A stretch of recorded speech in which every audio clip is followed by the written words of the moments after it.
Did you know that the term Cold War, which was used to describe the tense relationship between the capitalist West and communist Soviet Union, was popularized by American author and journalist Walter Lippmann in 1947? We'll discuss this and other interesting facts about history and societal change with author Terry Thiele on this episode of The Curious Professor.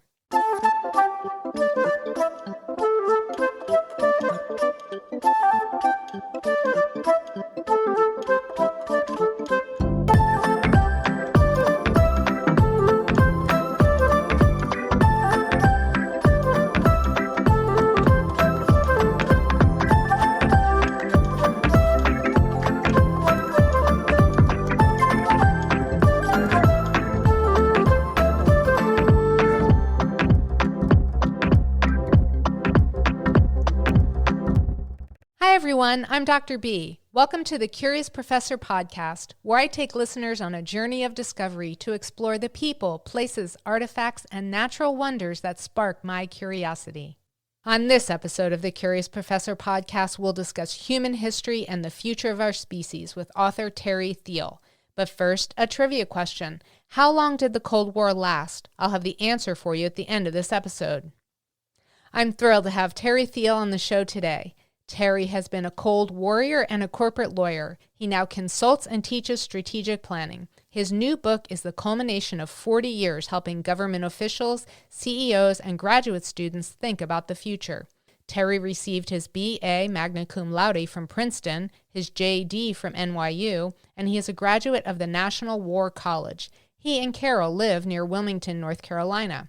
When I learned about Terry's unique background, my curiosity was immediately piqued and I wanted to learn more. I hope this interview with Terry will spark your curiosity too. Welcome to the show, Terry. It's great to have you here. Thank you. I'm pleased to be on. So what's the most unique thing about you? Wow, that's an interesting question. Probably the most unique thing about me. Well, I'd have to say that, and it actually speaks to the larger topic. When I first started out in business, or career, I should say, I was in government and I worked in national security. And this was during the Cold War. And it was a good example of how badly forecasting works, because at the time, this was in the mid 80s, I forecast that there would always be a Cold War and I would spend my career in the intelligence community. Well, 1989 came around and the Berlin Wall fell. And then there was 1990 came around and the flag came off the Kremlin. And then appropriations for intelligence and military in general for a short period of time there. This was Francis Fukuyama's end of history, kind of took a nosedive. So I left government. And I tell people that it was a natural career progression from fighting the Cold War to working for a refrigerator manufacturer. You have a book, and in it you talk about the fourth age. Can you tell us a little bit about what the fourth age is and maybe even what the other three ages are? I'll start with the first. I'll start at the beginning. I would argue that as a species, we have gone through four ages. The first age, I would argue, started about 200,000 years ago, roughly when anatomically modern humans emerged. And that age was spent as hunter-gatherers. And that's basically where we put together a toolkit of instincts that we've carried with us ever since. And we can come back to what that toolkit looks like. But the second age, I would argue, started about 10,000 years ago, 10 to 12,000 years ago, and went up to 1785 to pick a date. And during that age, we were farmers and herders. The third age started in 1785, and I picked that date because that's when steam engines became commercially available and they were reliable, and that's what really powered the Industrial Revolution, which is our third age. And during that period, we made things. I would argue that the fourth age, and I picked 2020 as a date to start it simply because COVID, and in our history as a species, we've had dramatic change associated with plagues, and this was our plague. And The third or the fourth age, I would argue, is characterized by dramatic change. And in each of these ages, the rate and degree of change has gradually increased to where now it's exponential. And in that bucket of changes are societal as well as technological changes. And they are all happening at the same time. For example, when we talk about demographic changes, for the first time ever, more people live in cities than in the country. First time ever. When you look at the UN data on population growth, 95% of that from now to the end of the century, 95% of that population growth is Africa alone. In reality, many countries are losing population. Eastern Europe, Japan, and Korea are looking at 40% population reduction. The only countries that are actually holding on to their population are what they call the Anglo-Saxon countries: United States, Canada, UK, Australia, and New Zealand. So huge population increases, huge population decreases are destabilizing. What makes it worse is what's happening in China and India. In both countries, for different reasons, they have favored male over female babies. So there are 25 million Chinese men for which there are no Chinese women, and there are up to 80 Indian men for which there are no Indian women. So if you want to talk about destabilization, that's a lot of unrequited testosterone.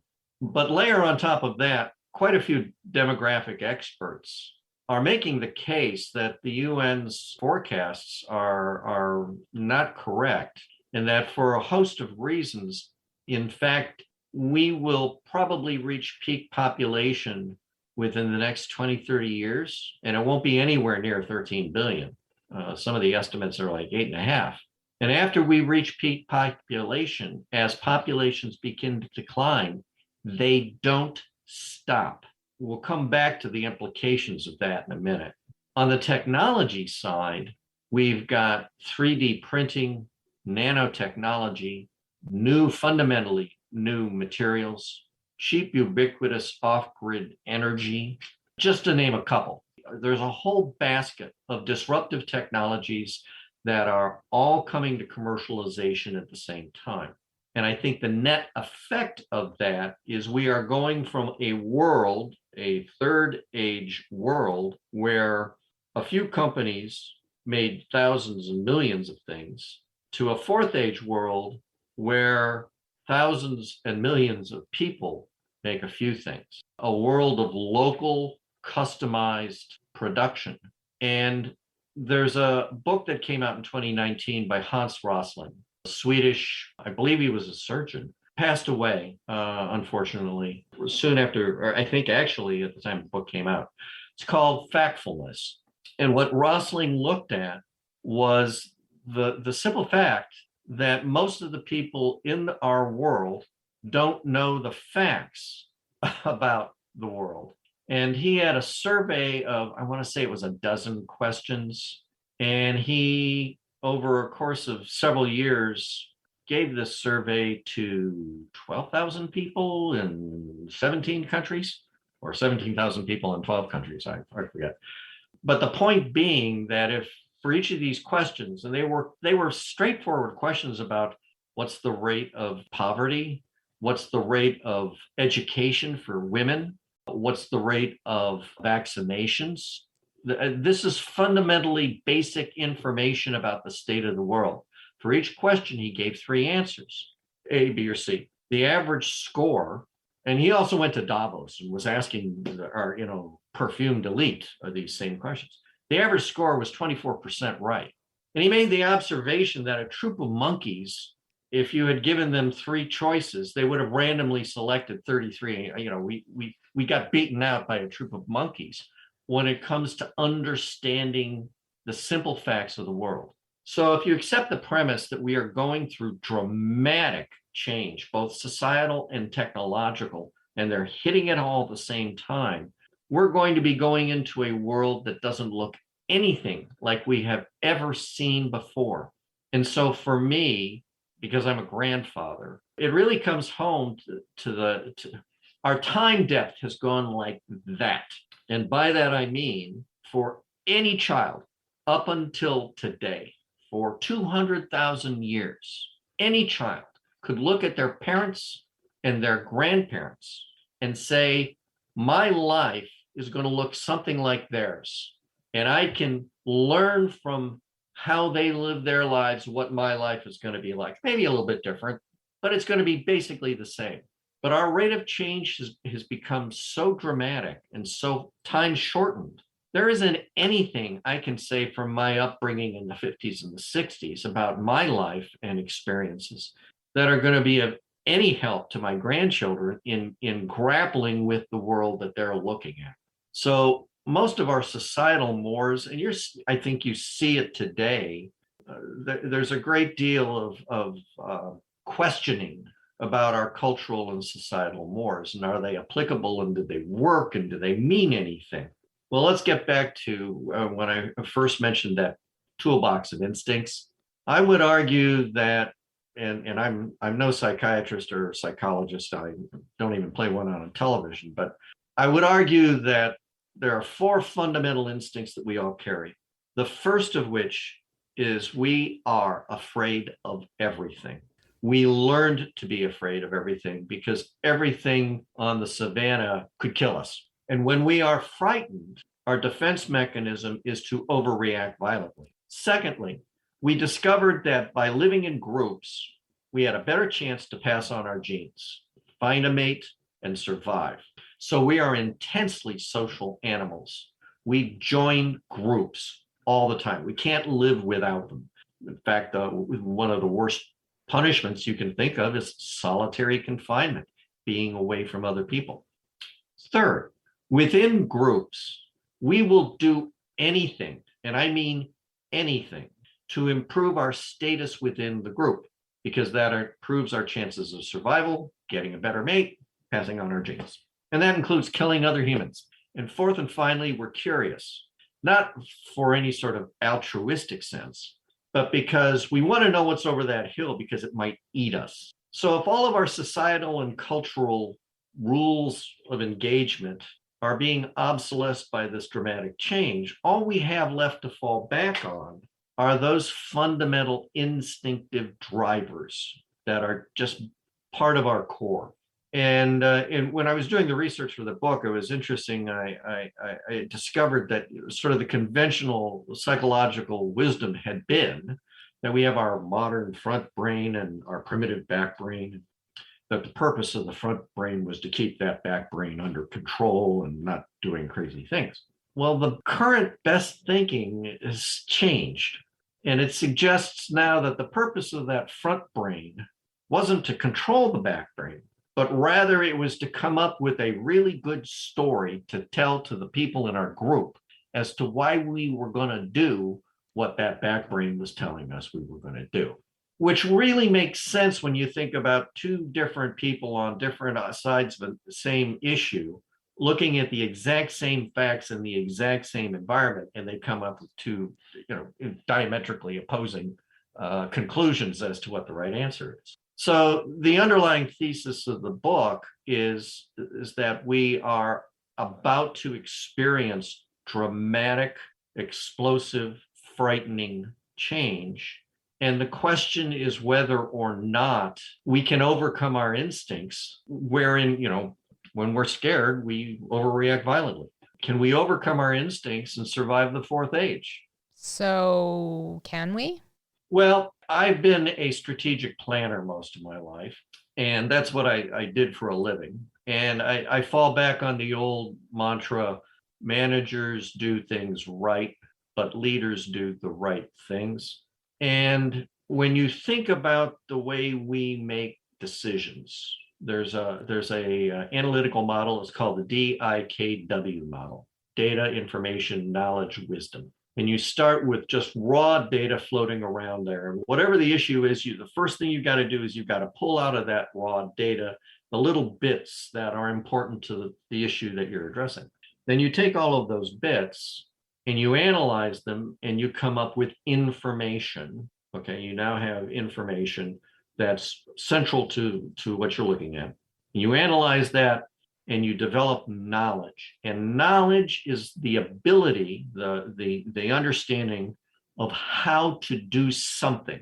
All managers in business are knowledge managers. They know how to do things. But the difference between knowledge and wisdom is understanding whether or not I should do it, as opposed to doing something else. It's discriminating among courses of action. Well, heretofore, the data point coming in at the front end of that funnel was relatively manageable. Well, what we're seeing now is with the internet, all the world's information is at your fingertips. So for any given issue, we are absolutely drowning in data. We have got a fire hose of data, and we've got to get it down to a teacup to start that process. For me, if there is a way out, it is the fact that the millennials and the Gen Zers, and the alphas, I should say, grew up with that information flow and with that technology. For me, I'm a stranger in a strange land because I'm a boomer. For them, it is second nature. If they have the capacity through that experience, which is a new, first of its kind experience of sorting through that data stream to get into that process to make intelligent choices, which Hans Rosling indicated that our current intelligentsia haven't done.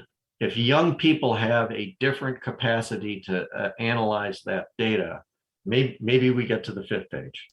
You mention how people in generations like the boomers or my generation, Gen X, are perhaps ill-prepared to be able to advise and guide younger generations because we have no frame of reference for the things that they're going through and what they're going to go through in the future. So what kind of position does that put those of us, and I know you are and I am, educators, what do we do to be able to educate future generations and prepare them for this unknown future?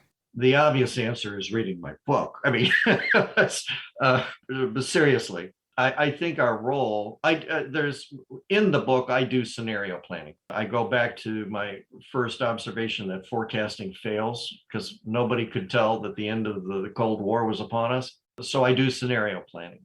And that enables you to take clumps of data and looking at it through different lenses and playing the what if game. The worst thing that can happen in the intelligence world is to be surprised. And we're seeing that now with Ukraine, but that's a whole other conversation. And I think what we as educators can do, I teach strategic planning still at the graduate level. And what I tell my students, because the last class, I give them a toolbox of tools for business planning. And then the last class is looking at the next industrial revolution, this topic, but sort of foreshortened, is thinking with perspective. And I think most people, certainly in business, can't see past the next quarter. Government thinks in 4-year cycles because that's what the election cycle is. To think out 10 years in order to look over that hill to see what's coming at us before it eats us, I think is the key. If there was any set of learning tools, it would be that, the capacity to deal with data, but the long-term view. It takes all the Twitter stuff. If you take the issue and you take it out to 10 years or 20 years, you now have a curve. You don't have chatter. And not enough people are looking for the curve. So what motivated you to write this book? Frustration, unending frustration. On the cover of my book is the picture of Cassandra. Cassandra is the daughter of Priam, priestess of Apollo, in ancient Troy. Cassandra was approached by Apollo, who sought sexual favors from her, and she refused him. And so he cursed her with the ability to prophesy the future that no one would believe, and that she could not alter. She is the patron saint of strategic planners. I've spent the past 40 some years trying to get assistant secretaries and corporate vice presidents and graduate students to think about the future, and you can't get them to do it. And that, which is sort of the instinctive thing, we're all looking at immediately what's going to kill us. We can't get that front lobe to think out to 10 to 20 years. It's driven me crazy for 40 years. And after I retired a couple of years ago, I had the time to do the research to support the theories that had been sort of noodling around in there forever. What is the shape of things to come? Well, I would argue that let us assume that the alphas and the Gen Zers are smart enough to cope with this flood of change so that as a species we survive. I would argue that there's going to be a fifth age, curiously enough. And actually, I'm working on that book now, which is when we as a species transcend beyond the Earth and the implications for what it will do to us as a species when we start living elsewhere, be it Mars, Moon, Titan, Jupiter's moons, space stations. It all sounds very sci-fi, but I'm not looking at the sci-fi piece. I'm looking at the implications for homines sapientes and whether we can actually, how we will survive that next environment. It'll be a little different than the savannah. What is your biggest concern about the technological meta revolution? Well, I think my biggest concern is the failure of our policymakers and thinkers to recognize the implications of the meta revolution, and so they're going off in the wrong direction when they're looking for solutions. And I'll give you the example of sustainability and climate change as sort of the poster child of sustainability. I'm not suggesting that there is no climate change, and I'm not suggesting that we don't have environmental issues. But what I am suggesting is that those issues were born of the consequences of the third age's industrial revolution, Henry Ford mass production model, macroeconomic model. And the technological and societal changes we are going through are, as we speak, obsolescing that model. And so it's not that the problems are going to necessarily go away, but the source of the problems, a new and fundamentally different macroeconomic model, is going to impact them. And so the implications for climate change of that model and how we deal with it, given that model, are so different than if we simply assume that we're doing mass production a la Henry Ford. And so for me, the frustration is they're not thinking. It's the Hans Rosling book. Nope, nobody sees the world for the way it is, and so we're looking for our quarter under the street light, not because we lost it there, but because the light's better. What's next for you? What are you most excited about right now? Like as I said, I'm working on the next book, and the nice thing about I had never been an author. I never had the time to be an author before because I was not in the contemplative life. I was in the active life, and what I enjoy the most is discovering how incredibly ignorant I am about so many things. The research that I get to do in order to flesh out the book and get my thoughts in order so that they make sense to me. Maybe they won't make sense to anybody else, but at least they make sense to me. That's what gets me excited. It's funny, working on the fourth age, I think I spent more hours on a daily basis doing the research to write that book than I had working in the private sector on my day job. Even I put in a 60-hour week, I was putting in longer weeks on the book because I enjoyed it so much. And I got another book to write. So it's got me occupied for at least another year. Is there anything else you'd like to tell us about you or your work? Boy, that's an interesting question. Well, I guess I would simply stand for the proposition. If you take your life's work and you look at it, and talking to students, especially the students I've had and the interns, I've had many interns working in strategic planning, is that nobody, well, it's a cliche. Nobody's ever going to write on your tombstone. I wish I'd spent more time at work. Understanding what's really important, which takes a while, perhaps. You get caught up in other things, and you value yourself perhaps with the wrong templates. And I think if there's anything I'd like to pass on to my students, it's go through that process early and on. Do scenario planning for your own life. Answer those questions early on so that you don't waste your life doing what somebody else thought was important. If I've been able to impact any of the students that I've had or the interns that I've had with that little nugget, I'll rest on that one. And where can listeners find out more about you? I have a website which I hate supporting because it's no fun. It's a bit of a drudge, but I'm trying to do a blog. It's fourthage.com, FOURTH-age.com. The book's on Amazon. It's Our Fourth Age, a Village Elder Story for Young Homines Sapientes, about their surviving their future history. And the title, there's a bit of a story to the title. When I first sent the book out to a number of academics for their critique, one of them was a classics professor who had actually done one of the fundamental translations of Gilgamesh. And his immediate reaction to my working title was I had said Homo sapiens. And he said, well, your Latin's not right. Homo sapiens is singular.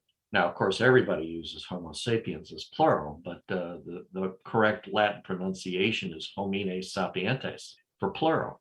And I put a footnote in the front of the book to explain why I used that, because it is sort of the poster child example of getting things wrong. You think you know something and you don't. You've got it wrong. So I got it right. And going through the publication process, self-publishing, again, was quite a learning experience. And it's on Amazon Books. It's available there. And it's just filled with charts and colored pictures and QR codes. That's awesome. So I hope everyone will check out your book. It was great to have you on the show, Terry. Thank you so much for being a guest on the Curious Professor podcast. Thank you for having me. And now for the answer to this episode's trivia question. How long did the Cold War last? The Cold War lasted about 45 years, from 1946 until the fall of the Soviet Union in 1991. We'll end the show with something punny. What was the snake's favorite subject in school? History.